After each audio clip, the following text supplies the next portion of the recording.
Nature of federal systems.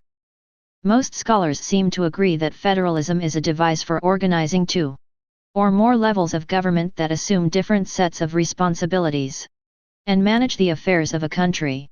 For instance, Watts has argued that federalism, far from being a creed or ideology, may have to be understood as a normative term that refers to a political system designed to attain both union and non-centralization at the same time. Point 1. In the process, the federal union and its component units are supposed to enjoy considerable degree of shared rule and self-rule within its constitutionally defined powers and responsibilities.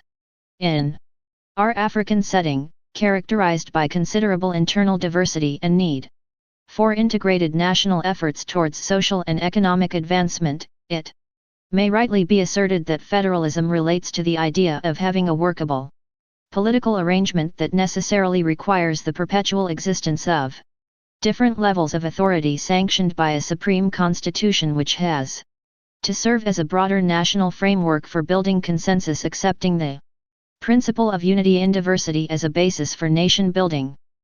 It is common for federal governments to have exclusive authority on some important national affairs such as defense, foreign relations, and management of major resources.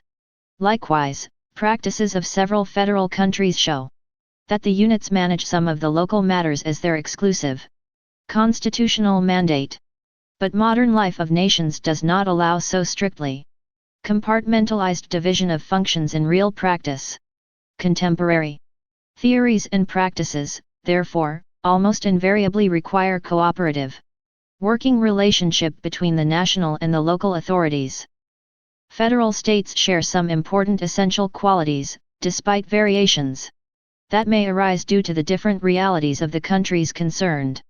These include rule of law and constitutionalism, local autonomy, and representative federal government institutions that bring benefits, enjoys the loyalty of all the component units of the federation on a sustainable basis.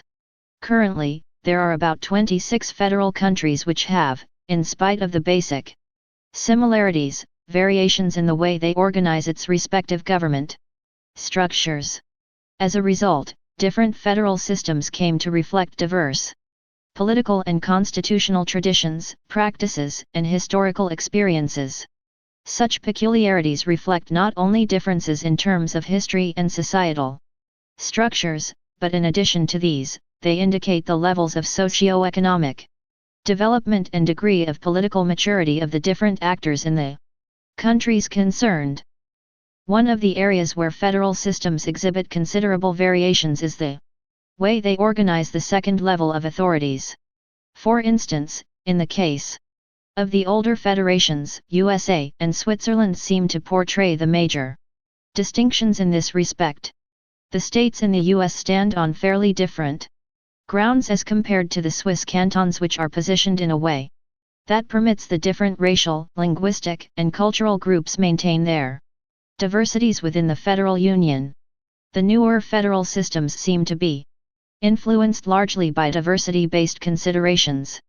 For example, the recent constitutional reforms in Belgium have created room for the ethno-linguistic communities to enjoy certain constitutionally entrenched collective rights and freedoms while maintaining the regions to play its more familiar role within the federal structure.